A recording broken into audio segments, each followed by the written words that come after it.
નમસ્કાર મિત્રો, આ વિડીયોની અંદર આપણે સ્ટાન્ડર્ડ 11 ઇંગ્લિશનું પેપર જોવા જઈ રહ્યા છીએ કે જે સેકન્ડ ટર્મિનલ એક્ઝામનું છે. ફર્સ્ટમાં પણ આ જ રીતે પૂછાય છે અને સેકન્ડમાં પણ સેમ જ પેપર સ્ટાઇલ છે અને કોર્સ પણ મોટાભાગનો સેમ છે. તો જુઓ, પહેલાં ટ્રુ ઓર ફોલ્સ છે સ્ટાર્ટિંગની અંદર કે Piya's uncle is an animal specialist. પિયાના અંકલ છે એનિમલ સ્પેશિયાલિસ્ટ છે. ટ્રુ કે ફોલ્સ? તો એ સેન્ટન્સ ટ્રુ છે. તમારે સેન્ટન્સમાં ટ્રુ લખવાનું જ્યારે એક્ઝામ આપતા હોય ત્યારે આમ નિશાની કરવાની નથી, પણ ટ્રુ લખવાનું છે. સેકન્ડ સેન્ટન્સ છે we take a quick pill hoping that our problem will never go અવે.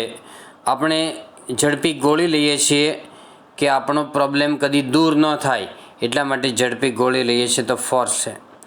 નેવર શબ્દ ન હોય તો સાચું પડશે, પણ નેવર આપેલું છે એટલે ફોલ્સ છે, ખોટું છે. યોગ is good for digestive and nervous system. યોગ એ પાચન અને નર્વસ સિસ્ટમ ચેતાતંત્ર માટે સારી છે, તો સ્ટેટમેન્ટ ઇઝ ટ્રુ આવશે. The statement is true. હવે select the most appropriate language function from the brackets and write them against sentence. ઉપર આપેલું છે express exclamation, expressing condition in the past, expressing result અને સપોઝિશન. 3 માર્ક્સનું છે. તમારે પહેલાં સેન્ટન્સ લખીને પછી જ આન્સર લખવાનો. ડાયરેક્ટ આન્સર લખો તો માર્ક્સ નહીં મળે. તો Mrs Shah sing songs as if she were Neha Kakkar. તો એઝ ઇફની પાછળ વેર આવે છે અને એઝ ઇફ હોય એટલે એને સપોઝિશન કહેવાય. શું કહેવાય? સપોઝિશન એટલે ધારણા કહેવાય. What an interesting subject English is. તો ઉદ્ગાર ચિહ્ન આવે તો એક્સક્લેમેટરી સેન્ટન્સ કહેવાય, એને એક્સક્લેમેશન કહેવાય. પછી had Radha work fast she would have completed her project. જો રાધાએ સખત મહેનત કરી હોત, ઝડપી કામ કર્યું હોત, તો તેનો પ્રોજેક્ટ કમ્પ્લીટ કરી શક્યો હોત. તો એને કહેવાય કન્ડિશન ઇન ધ પાસ્ટ, એટલે ભૂતકાળની સ્થિતિ બતાવે છે. Condition in the past. ચાલો, એને પછી આવશે select the most appropriate responses, એટલે રિસ્પોન્સ નીચેનામાંથી કયો સાચો છે સિલેક્ટ કરો. તો એમાં છે Raju says why did you not prepare the apple juice. તે શા માટે એપલ જ્યુસ બનાવ્યું નહીં હતું. જાગુ સેઝ કે if you had brought apples yesterday I would have prepared the juice for you. જો તમે ગઈકાલે સફરજન લાવ્યા હોત તો મેં તમારા માટે જ્યુસ બનાવ્યું હોત. એ કન્ડિશન ઇન ધ પાસ્ટની અંદર આગળ હેડ પ્લસ V3 આવે અને પાછળ વુડ હેવ પ્લસ V3 આવે, યાદ રાખવાનું. Jayu says how is your smartphone. તારો સ્માર્ટફોન કેમ છે. કિશુ સેઝ કમ્પેરિંગ એટલે કમ્પેરિઝન બતાવે છે. It is slimmer than any other phone. તે બીજા કોઈ પણ ફોન કરતાં વધારે પાતળો છે, તો it is slimmer than any other phone. બરાબર. હવે સાંભળો, પહેલાં એ કેમ નથી આવતું સાંભળો. એની અંદર ખાલી એની અધર હોય તો ફોન આવવું છે. બીજામાં very few phones are as slim as I have, as slim as. ત્રીજું તો આવશે જ નહીં, કારણ કે ડિગ્રીનું વાક્ય જ નથી, એટલે આન્સર ડી આવ્યો છે. નેક્સ્ટ છે Liza says Mr Mehta's temperament is quite hot to deal with. Mr મહેતાનો ટેમ્પેરામેન્ટ એટલે મિજાજ એકદમ ગરમ છે, એની સાથે કામ લેવું મુશ્કેલ છે. Don't you think so. તમને એવું લાગતું નથી. મૈત્રી સેઝ ઇન્ડિકેટિંગ કોન્ટ્રાસ્ટ એટલે વિરોધાભાસ દર્શાવે છે કે his temperament is too hot to deal with any situation. તેનો ટેમ્પેરામેન્ટ છે એટલો બધો ગરમ છે કે કોઈ પણ કોન્ટ્રાસ્ટ ને એક જ મિનિટ કોન્ટ્રાસ્ટ એટલે વિરોધાભાસ છે. વિરોધાભાસમાં હાવેવર આવશે કે however hot his temperament is he is noble at heart. જોકે એનો મિજાજ ગરમ છે છતાં પણ હૃદયથી ઉમદા છે, એટલે કોન્ટ્રાસ્ટ બતાવવા માટે હાવેવર શબ્દ લેવો પડશે. ઇનસ્પાઇટ ઓફ આવે ખરું, પણ આ સેન્ટન્સ નહીં આવે, કારણ કે ઇનસ્પાઇટ ઓફનું સેન્ટન્સ રોંગ છે. ઇનસ્પાઇટ ઓફ પછી હિઝ ટેમ્પેરામેન્ટ ઇઝ હોટ એમ નહીં આવે. બરાબર. ઇનસ્પાઇટ of hot his temperament is એવો છે, અથવા તો બીજો કોઈ આન્સર આવી શકે, પણ આ નહીં આન્સર આવે. નંબર 10માં છે select and write the most appropriate questions to get underline words. એમાં phrase you should think twice. તમારે 2 વાર વિચારવું જોઈએ. બિફોર યુ સ્પીક એટલે બોલતા પહેલાં તમારે 2 વાર વિચારવું જોઈએ. તો how often should you think before you speak, એટલે બોલતા પહેલાં કેટલી વાર વિચારવું છે. બી આન્સર આવશે. ક્વેશ્ચન બનાવવાનો, જ્યારે એક્ઝામમાં લખતા હોય ત્યારે બી લખવાનું, બાજુમાં ક્વેશ્ચન લખવાનો અને છેલ્લે ક્વેશ્ચન માર્ક એટલે પ્રશ્ન ચિહ્ન પણ કરવાનું. ક્વેશ્ચન માર્ક ન કર્યું હોય તો એ માર્ક્સ મળશે નહીં. નીચે છે cramming answer will not lead you to success, જવાબો ગોખવાનીથી તમને ક્યાંય સફળતા મળે નહીં. તો 11માં એ આવશે કે what will not lead you to success, કઈ બાબત તમને સફળતા સુધી લઈ જશે નહીં. પછી નંબર 12 છે she reads the Times of India regularly to enrich her vocabulary, તે શબ્દ ભંડોળ વધારવાના હેતુથી નિયમિતપણે ટાઈમ્સ ઓફ ઇન્ડિયા વાંચે છે. તો તે શા માટે ટાઈમ્સ ઓફ ઇન્ડિયા નિયમિતપણે વાંચે છે? Why does she read the Times of India regularly? Why does આવશે. એના પછી આગળ જો read the extract and answer the questions, એમાં છે ફર્સ્ટ ક્વેશ્ચન છે what does Ayurveda teach us, એટલે કે આયુર્વેદ આપણને શું શીખવે છે? તો ફર્સ્ટ લાઇનમાં જો Ayurveda teach us, Ayurveda teach us teaches harmony with nature and simplicity and contentment as key to well-being. બરાબર, આટલી વસ્તુ શીખવે છે. પ્રકૃતિ સાથે સુમેળ સાધવો, હાર્મની એટલે સુમેળ, સાદગી શીખવે છે અને કન્ટેન્ટમેન્ટ એટલે સંતોષ શીખવે છે. સેકન્ડ ક્વેશ્ચન છે why does Ayurveda connect us with the source of creativity, શા માટે આયુર્વેદ આપણને સર્જનશીલતાના સ્ત્રોત સાથે જોડે છે? તો થર્ડ લાઇનમાં જો it connects us with the source of creativity and happiness within ourselves so that we can permanent overcome our psychological problems. તે આપણને સર્જનશીલતા અને સુખાકારીના મૂળ સુધી જોડે છે, ઉદ્ગમ સ્થાન સાથે જોડે છે, કે જેથી કરીને આપણે કાયમીપણે મનોવૈજ્ઞાનિક પ્રશ્નોને પહોંચી વળીએ. આયુર્વેદ પ્રોવાઇડ્સ અ રિયલ સોલ્યુશન. નેક્સ્ટ પેરેગ્રાફ જો ક્વેશ્ચન નંબર 15, વોટ ઇઝ યોગ, એટલે યોગ શું છે? તો યોગ is a holistic exercise that provides physical, mental as well as spiritual benefits. It provides workout for the muscles. Second sentence લખો નહીં લખો ડઝન્ટ મેટર, પણ પહેલું સેન્ટેન્સ તો હોવું જ જોઈએ. આગળ છે what are the benefits of યોગ, યોગના બેનિફિટ્સ શું છે?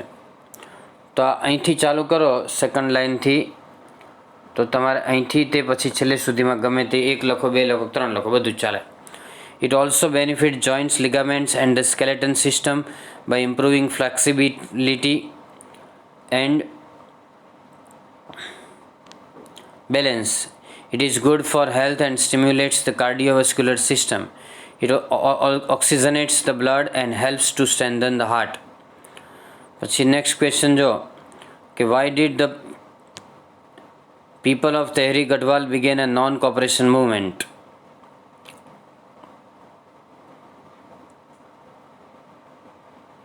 The Europeans in Missouri wanted cultivation of new food crops like potatoes, leading to large-scale clearing of mixed oak forest. પહેલેથી ચાલુ કરો. There was a clearly contradiction between the village people's basic needs and the requirement of the state to get the money, to earn money. So in 1930, the people of Tehri Gadwal began a non-cooperation movement called Satyagraha, a form of peaceful resistance to obtain justice in opposition to the oppressive forest law.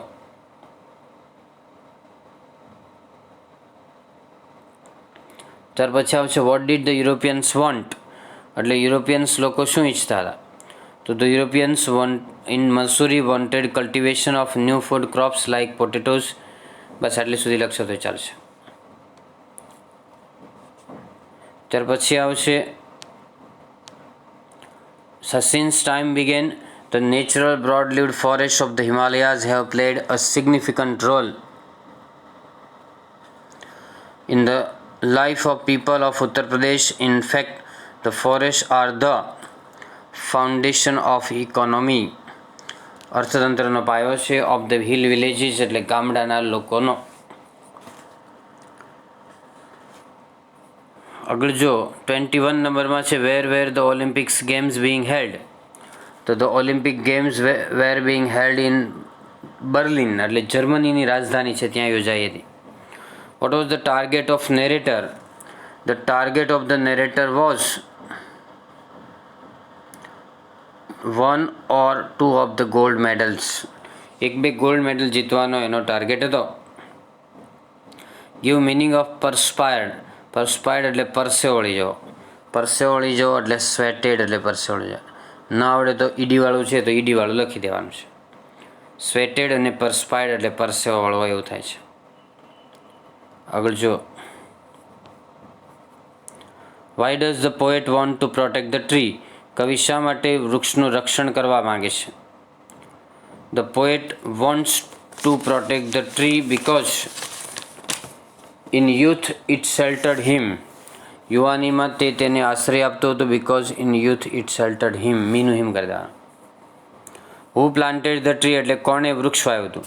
તો the poet's forefather. Apostrophe કાઢી નાખવાનું. The poet's forefather planted the tree. Give the meaning of branch. બ્રાન્ચનો meaning છે bough. બાવ એટલે ડાળી થાય. આ જે છે ને એ બ્રાન્ચનો મિનિંગ છે. BOUGH. બ્રાન્ચ એટલે ડાળી ને બાવ એટલે ડાળી. ડુ એઝ ડાયરેક્ટેડમાં જો સૂચના મુજબ કરો. Bhakti saw an accident. See saw seen રૂપો છે ભૂતકાળમાં છે તો an accident was seen by Bhakti at the cross roads. The driver drove the bus carrying school children very fast. The bus carrying school children was being driven by the driver. I repeat, the bus carrying school children was driven by the driver very fast. Drive, drove, driven. DRIVEN. She called the ambulance. The ambulance was called by her for help. The ambulance was called by her for help. Quickly જોડી દેવાનું છે. National park હેડ એ defined boundary. હેડ છે એનું has કર્યું છે તો આપણે બીજા શું ફેરફાર કરવાના છે? કુડ છે એનું કેન કરી દેવાનું. ફરી પાછું કુડ આવે તો કેન કરવાનું છે. પછી રૂટેડ આવે ત્યાં રૂટ્સ કરવાનું છે. રૂટેડમાં ડી કાઢીને એસ લગાવી દેવાનું છે. ઇનડાયરેક્ટ સ્પીચમાં જો let's visit the science exhibition said Rajvi. રાજવીએ કીધું કે ચાલો આપણે સાયન્સ એક્ઝિબિશનની મુલાકાત લઈએ. તો રાજવી સજેસ્ટેડ ધ્યેય that they should visit the science exhibition. લેટ્સની જગ્યાએ ધેટ they should મૂકવાનું. રાજવી suggested ધ્યેય that they should visit the science exhibition. ધ્યેય exclaimed that ઉદ્ગાર ચિહ્ન છે એટલે ધ્યેય exclaimed that it was a very good suggestion. Jay exclaimed that it was a very good suggestion and added that they would surely go.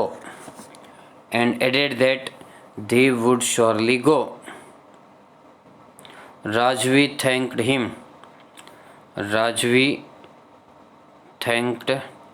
him. Jay asked if it was worth visiting. Rajvi replied positively. અથવા તો Rajvi replied that it was certainly worth visiting.